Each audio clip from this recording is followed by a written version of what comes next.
Okay, can I help you? Herbal medicines may never have been more popular. We normally recommend a combination of echinacea and goldenseal. But Brussels says some have the potential to cause harm. So from May the 1st, every product will have to be licensed and only long-established European remedies will be approved. It'll mean about 20% of the herbal products sold in this pharmacy will simply vanish off the shelves. In some health food shops, even more lines will go. Now, it does seem that the very largest producers of herbal medicines in Europe are fully geared up to meet all the health and safety licensing. The problem seems to be the much smaller companies. They say the licenses are far too expensive. The Pharmacist here welcomes rules for better labelling, but says the rest of the directive is over the top.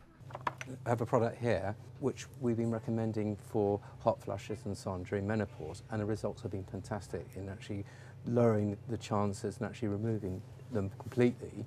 And as from April, I won't be able to order these because the company who produces these isn't a massive company and they can't afford the hundreds of thousands of pounds to invest for the new regulations.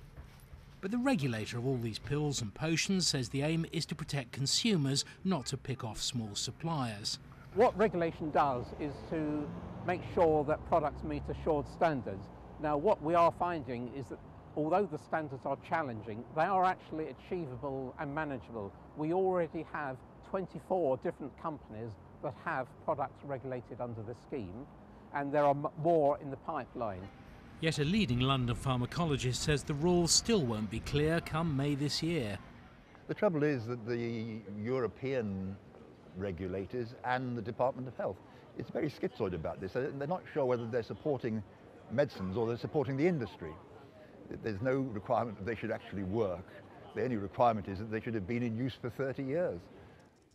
Now, one unfortunate side effect is that for anybody determined to keep taking the same remedies, they may be tempted to go online and buy their products from a merchant for whom product quality or potency is not very important.